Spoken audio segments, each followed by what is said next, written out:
안녕하십니까. 우리 고대사의 지명을 정확하게 밝힌 책 산서성의 지배자 고구리를 쓴 성헌식입니다. 저는 구리시에 있는 사단법인 고구리 역사문화 보존회에서 학술위원장으로 있습니다.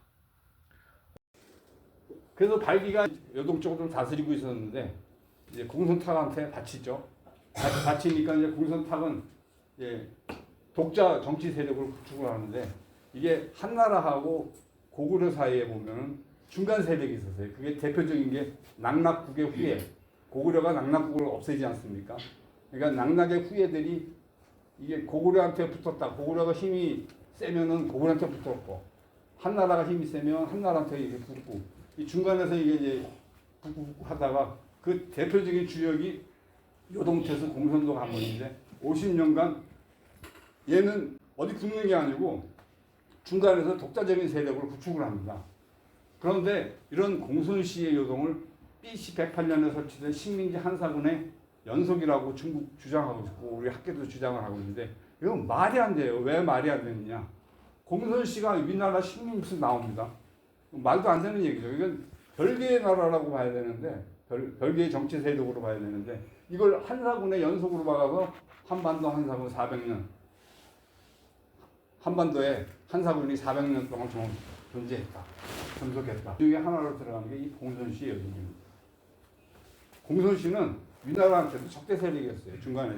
공손씨는 요동군 양평행 출신의 공손탁은 아버지를 따라서 이제 이렇게 됐고 공손탁이 이제 족보를 보면 공손탁이 죽으니까 공손강이 이제 이었고 그다음에 동생 공손공이 섰다가 이제 강의 아들 연이 숙부를 강금하고 찬탈한 거죠.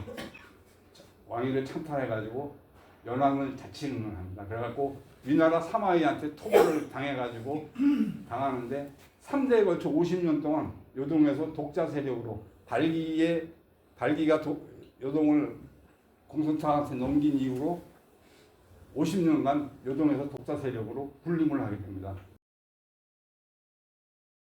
그래서 이제 무궁검이 쳐들어오는데 공손씨가 중간에 있어요. 그러니까 그 위나라가 고구려한테 선물을 바치면서 제안을 합니다. 고구려가 공손연을 치면 위나라가 돕고 위나라가 오나라를 치면 송곤의 오나라를 치면 고구려가 돕고 둘을 다 멸망을 시키면 오나라 땅은 위나라가 갖고 공손연의 요동은 고구려가 원래 주인이 고구려가 차지하기로 그렇게 동맹을 맺습니다. 그래서 그렇게 동맹을 맺었다고 이제 한반도에다 이렇게 그려놓은 건데 그래서 여위 동맹에서 공손씨가 멸망을 하면 요동은 당연히 원주인 고구려가 받는 걸로 이렇게 동맹서에 돼 있어요. 그런데 위나라 실권자 사마이가 안 돌려줍니다. 이 핑계 저 핑계로. 그래서 대노한 동천대왕이 10만의 병력을 거느리고 242년에 요동의 서안평을 공격해서 차지해버립니다. 그러니까 위기를 느껴가지고 율주자사 무구검을 보내서 오늘의 주인공 무구검을 보내서 고구리를 공격을 합니다. 관구검으로 지금 알려져 있는데요. 관이 성이고 이름이 구검으로 이렇게 알려져 있는데 이건 한자가 두 개 비슷해요. 관자하고 무자하고 무구검이라고 해야 합니다. 그 다음에 복성이에요. 무구가 성이 한 개입니다. 선우하는 식으로 남궁하는 식으로 복성이에요. 그 무구라는 성이 따로 있어요. 무씨도 있고 구씨도 있고 무구도 있는데 이 무구가 강구검의 그 집안이죠. 산서장 아까 문희연 출신이고 아까 저기 보셨죠? 그 백시 정사 그 문희연 아닙니까? 똑같죠. 자만 이게 이제 공손연을 공격을 했다가 이제 제대로 안 돼가지고 이제 철수하고 있는 상태에서 공손연이 이제 연왕을 자칭을 해서 소환이란 연호까지 쓰면서 독자 정권임을 천명을 하니까 위나라가 드디어 사마의 대군과 사마이를 요동으로 급파하면서 그 무구검을 흡수합니다. 휘하에 편입하고 요동의 공손씨 정권을 붕괴시키는데 이 공으로 여기서 혈력한 공을 세웁니다. 무구검이. 그래서 벼슬을 하나 받는데 안읍으로 승진이 된다 이렇게 되어 있는데 이 안읍이 공소년의 연땅일 가능성이 거의 90% 이상 됩니다. 이 연땅은 어떤 땅이나 미만이 다스리던 연땅 그거랑 같다고 보시면 맞아요. 그래서 이 안읍 근처가 공소년의 연땅이 아니겠느냐 이렇게 보여집니다.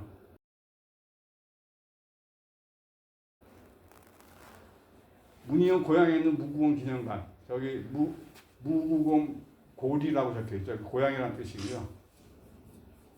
이렇게 돼 있고 그 오른쪽에는 무구공 기념관입니다. 그래서 무구시 집안에서 큰 인물이라고 이렇게 기념관도 만들어가지고 전시를 하고 있습니다. 여하튼 고구려의 한도성을 박살낸 장본인이니까 뛰어난 인물인 것만은 틀림이 없습니다.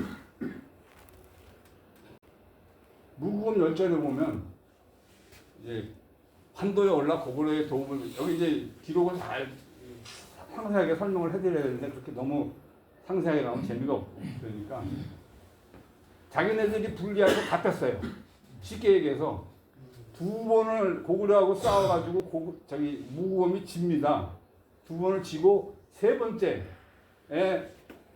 어떻게 하다가 고구려가 그냥 갑자기 급습을 당해가지고 동천대왕이 쫓기는 신세가 돼가지고 현토까지 쫓겨갑니다. 그 기록만 여기다 적어놓은 거예요. 그러니까 두 번의 증거는 안 적어놓고 세 번째 기록을 마치 첫 번째 와가지고 자기네들이 다 한 것처럼 해가지고 하다 보니까 연대를 적어야 되는데 연대도 정시, 중 이렇게만 적어놨습니다. 정시는 그 조조의 손자 조방의 연호죠.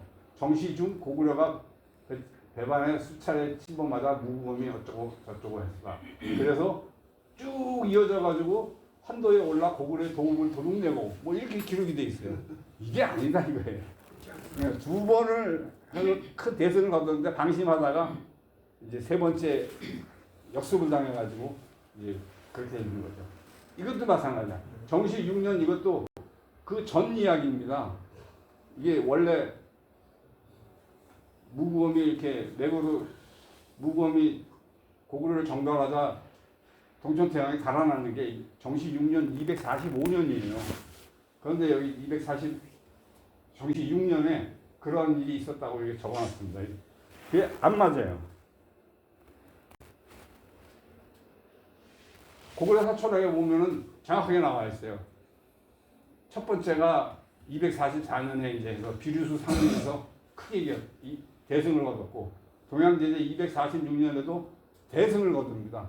그런데 바로 이어가지고 또 쳐들어왔어. 세 번째. 그때 이제 박살이 나는 거예요.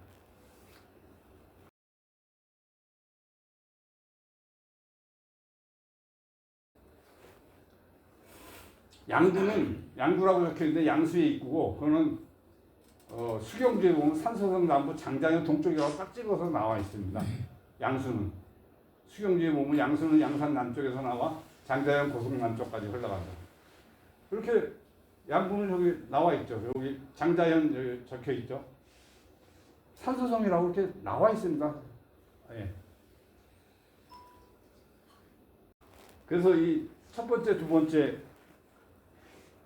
기록에 나오는 이 비류수, 그 다음에 양수 이런 것들이 있습니다. 여기에 보면 요동군에 보면 들어가 있는 게 안시가 들어가 있고 후송, 뭐 대양수, 양수 이렇게 들어가 있죠. 이런 것들이 이제 그 무구검 이제 참고 지명에 나옵니다. 그 다음에 이제 247년 세 번째 이제 그것도 옹구로 동천하면서 이제 위험스럽게 됐습니다. 세 번째 이제 이때 고구려 한도성이 이제 점령을 당하는 불상사를 겪게 되는 거죠. 그런데 그것도 그렇게 긴 시간은 아니에요.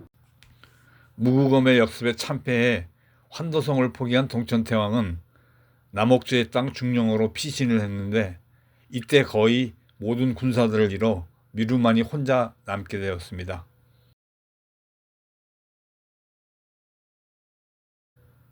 고구려와 신라와의 경계 중령은 원래 낙낙국의 땅이었습니다.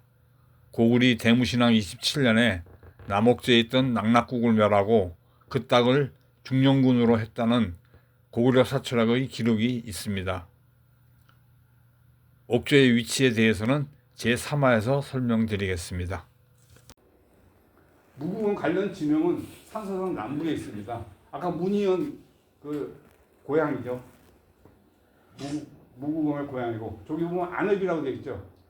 화살표를 찍어놨는데 안읍 그 공소년의 그 요동을 박살내고 그쪽 제후로 봉해졌다 이런 기록이 있잖아요. 그래서 공소년의 연지역일 가능성이 높습니다. 안읍. 저건 하나라의 도읍이죠. 그 다음에 남옥조 이거는 이제 그 동천태왕이 그 무구금에 쫓겨가지고 도망가는 곳이 바로 남옥조입니다. 양구는 양수의 입구, 양구 이렇게 되어 있고요. 그 오른쪽에 있는 사진은 지금 현재 학계에서 이야기하고 있는 사진입니다. 이거랑은 전혀 지금 맞지를 않죠. 그다음 중요한 거는 이게 관련 장수가 산서성 문희연 출신이고 문희연의 고구려에서 생활하던 사람인데 이 사람이 저렇게 연용성에 와가지고 한반도 있는데 와가지고 작전을 못합니다. 지리를 알아야 뭐 전쟁을 하든가 말든가 저렇게 왔다는 것 자체가 이건 넌센스예요. 말도 안 되는 얘기예요. 어떻게 전쟁을 치릅니까? 말도 안 되는 얘기예요. 그 지역에 있으니까 그 지역 사람이니까 전쟁을 치르는 거죠. 그러니까 저 안읍이라는 데하고 문희연 배씨 종사 있는 그 문희연하고 무구금 고향인 문희연하고 다 고기가 고기입니다. 가까워요. 유유 미루 이제 얘기가 나오고 이제 미루가 이제 자기가 목숨을 바쳐가지고 방어하는 동안에 동천태왕을 피신을 시키죠. 그래서 나중에 찾아갔다 뭐 해서 동화책에 많이 나오는 이야기거든요. 그 다음에 유유가 가짜 항복을 위장해서 가가지고 그 다치는 음식 속에다 칼을 숨기고 들어갔다가 그 칼을 빼가지고 그 항복받는 장수를 찔러 죽여가지고 거기서 전세가 역전돼가지고 동천태왕이 이제 전열을 가다듬고 이제 한도성을 다시 찾게 되죠. 그런데 이런 기록이 있어요. 위나라 병사들은 전열을 가다듬지 못하고 마침내 낙낙으로부터 퇴각해버렸다. 이런 기록이 있어요. 낙낙으로부터 빠져나간 거죠. 그러면 환도하고 낙낙하고 뭐 거기가 거긴 것 같은 그런 생각이 들죠. 판성령 그 집안에 있는 강부검 그 기공비가 발견된 거고